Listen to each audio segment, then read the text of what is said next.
Welcome. In front of me I have Realme X2 Pro and AirPods, and today I'm going to show you how we can connect these two devices.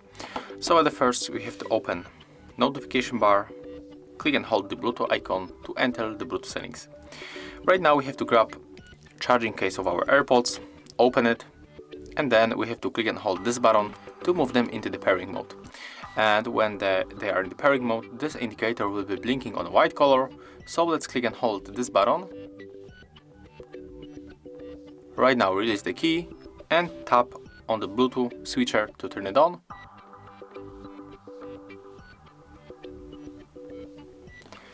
When our AirPods pop on the list, all we have to do is just to simply click to scan, to connect.